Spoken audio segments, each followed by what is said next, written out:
Bentrok antara ojol dan debt collector di Sleman, Yogyakarta dipicu oleh upaya penarikan motor milik pengemudi ojol oleh oknum debt collector. Padahal berdasarkan putusan MK nomor 18 tahun 2019 yang keluar per 6 Januari 2020, penarikan hak kreditur tidak boleh melakukan eksekusi sendiri, tetapi lewat permohonan kepada pengadilan negeri. Apa dasar putusan MK ini?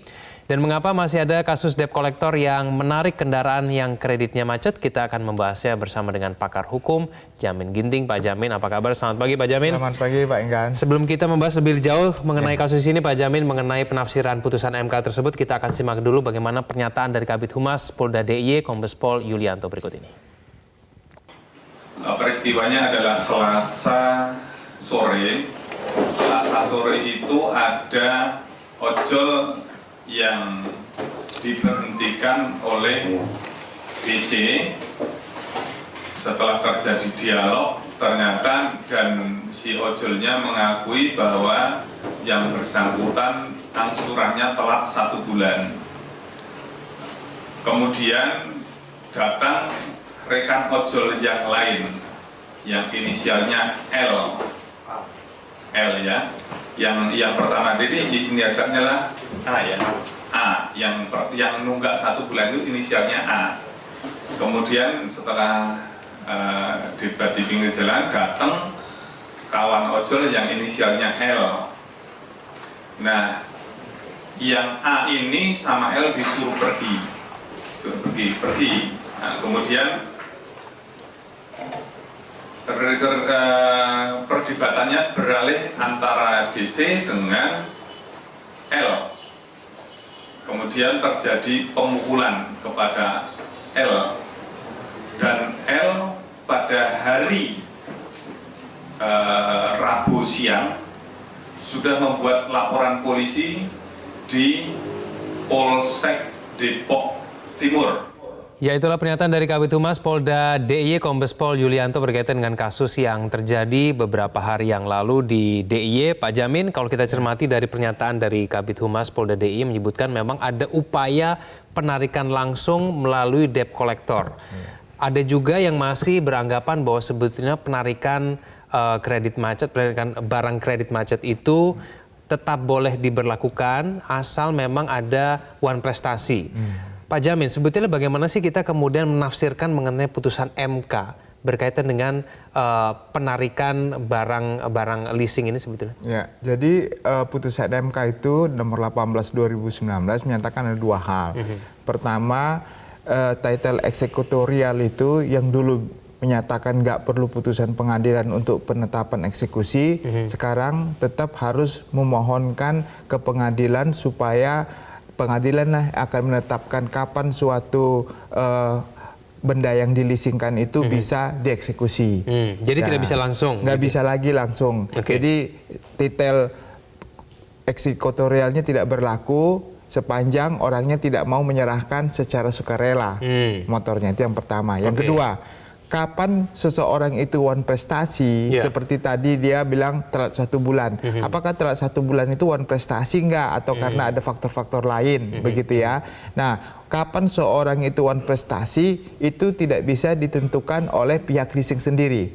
Kalau dulu pihak leasing menyatakan bahwasannya sebulan saja dia sudah one prestasi, dia tidak melihat dasar dia tidak bayar 1 bulan itu kenapa? Apa karena transfernya gagal, atau karena memang dia pas sudah bayar ke orang lain tidak disampaikan, kan bisa saja terjadi seperti itu. Dan itu dulu tidak mau peduli, pokoknya sudah lewat 1 bulan seperti itu dia bisa langsung tarik tanpa harus melalui putusan pengadilan dia one prestasi atau tidak. Nah, dengan ada putusan MK sekarang, orang yang merasa dirinya tidak one prestasi, lalu leasing bilang Anda one prestasi, berarti tidak tercapai suatu permasalahan, ada tidak kesepakatan. Akhirnya apa? Akhirnya makanya nggak boleh perusahaan leasing langsung menyatakan dia one prestasi. Yang bisa menyatakan one prestasi adalah pengadilan. Setelah pengadilan mengatakan one prestasi, baru boleh minta penetapan eksekusi. Pak Jamin, nah kalau misalnya mencermati mengenai kasus DIY tersebut, berarti berarti bisa dikatakan bahwa perusahaan leasing tersebut tidak mengikuti putusan MK? Ya, sekarang sebenarnya debt collector itu sudah tidak banyak berfungsi lagi dengan adanya putusan MK. Kenapa? Karena pertama, debt collector itu tidak bisa langsung mengeksekusi karena harus dimohonkan ke pengadilan. Yang kedua, kapan seseorang sudah menyatukan uang prestasi, jadi tidak bisa ditentukan lagi oleh perusahaan leasing. Kalau orang yang sudah menerima leasing tersebut menyatakan, oh saya tidak uang prestasi, saya masih ada pembayaran yang lancar, ada karena kendala lain, maka dia harus, perusahaan leasing harus mengajukan gugatan uang prestasi terhadap orang tersebut. Akhirnya pula nanti setelah itu bukan lagi debt collector yang akan melakukan penarikan, tetapi tetap dilakukan oleh penetapan putusan pengadilan dalam rangka eksekusi. Nah sekarang posisi debt collectornya ada di mana? Tidak, sama sekali tidak ada, kecuali memang kalau dalam hal ada kesukarelaan, pernyataan menyerahkan motor secara sukarela bisa. Tapi penyerahan motor secara sukarela kan tidak perlu dilakukan dengan contohnya kekerasan dan lain segala macam ya. Jadi ada aja cara-cara yang bisa membuat orang itu bisa mengembalikan. Jadi saya kira posisi kalau ada jasa-jasa debt collector dengan adanya putusan MK ini semakin banyak perlawanan nanti yang muncul dalam masyarakat, semakin kecil kemungkinan kekuatan hukum debt collector itu bisa mengeksekusi atau mengambil sendiri barang sitaan dari tapi kita bisa tersebut. memahami kenapa kemudian MK memberikan putusan tersebut, Pak Jamin. Ya, sekarang begini, banyak sekali contohnya kegagalan bayar itu bukan semata-mata karena orang itu tidak sanggup bayar, begitu. Bisa jadi karena pada saat ini 1 bulan dia belum bisa bayar karena ada kebutuhan lain. Tetapi dia sudah melakukan pembayaran, contohnya kita contohkan, orang melakukan cicilan selama 2 tahun, sudah dibayar 1 tahun 10 bulan, berarti kan tinggal 2 bulan lagi. Nah, waktu 2 bulan ini dia gagal bayar, langsung motornya diambil. Kalau motornya diambil, tidak tahu juntrungannya apakah motornya itu dilelang, harusnya dilelang dan hasil lelang itu untuk membayar sisa 2 bulan lagi dan uangnya dikembalikan. Nah, tetapi realitanya dalam masyarakat banyak ditemukan motornya diambil, cicilan yang sudah dibayarkan juga tidak dikembalikan. Sehingga ada banyak hal yang merugikan bagi masyarakat. Itu yang pertama. Yang kedua, pengambilan ini biasanya dilakukan contohnya lagi di jalan, mungkin lagi usaha, atau di rumahnya dengan intimidasi dan segala macam. Sehingga kadang-kadang mengakibatkan orang itu malu lah dan segala macam yang tidak memberikan rasa keadilan bagi orang yang melakukan leasing. Seperti itu. Pak Jamin, kalau ada perjanjian sebelumnya antara dari yang kredit motor begitu dengan kemudian yang pemberi kredit, katakanlah dalam beberapa pernyataan di dalam perjanjian tersebut ada menyebutkan kalau dalam jangka waktu tersebut tidak mampu membayar, maka perusahaan kredit mampu menariknya secara langsung. Nah, itu tetap boleh dong berarti kalau misalnya dengan ada perjanjian seperti itu. Dalam konteks penyitaan dan penetapan pengalihan itu berbeda.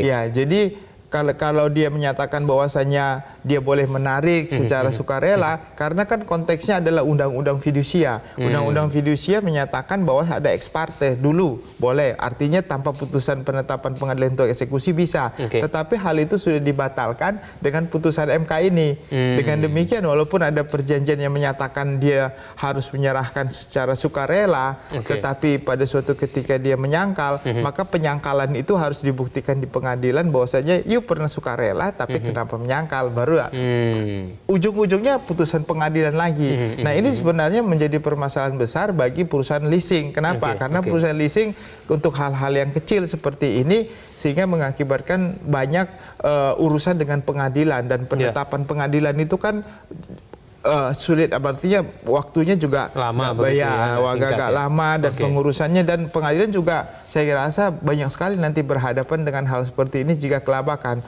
Seperti contohnya masalah tilang saja kan, sidang tilang dan segala macam. Tapi Pak Jamin, ini cukup adil tidak buat perusahaan pembiayaan, perusahaan leasing tersebut mengenai putusan MK ini? Kalau misalnya memang tujuannya untuk melindungi masyarakat, tapi adil tidak buat mereka? Nah, jadi begini, dalam konteks dulu kenapa ada ex parte itu eksekusi tanpa putusan pengadilan, mempunyai title eksekutorial, itu dalam rangka untuk mempercepat proses pengembalian dana perusahaan-perusahaan leasing kan begitu. Tetapi dalam prakteknya harusnya sesuai dengan realita yang ada, artinya penarikan itu kalau memang ada sisa daripada uang yang dimasukin, harusnya uangnya dikembalikan lagi kan begitu kan, motornya diambil tetapi uangnya dikembalikan karena memang haknya leasingnya berapa gitu. Tetapi realitanya sekarang saya katakan tadi kan banyak masyarakat dikecewakan karena di jalan diambil, di mana diambil, tetapi uang yang sudah dimasukinnya itu jumlahnya tadi yang 1 tahun 10 bulan contohnya tadi hilang itu begitu. nggak ada, dia nggak dapat apa-apa, motornya nggak ada, uangnya juga habis. nggak kembali. Baik. Itu yang menjadi permasalahan. Baik, terima kasih Pak Jamin. Semoga ini memberikan pemahaman lebih baik kepada masyarakat. Selamat pagi Pak Jamin. Pagi.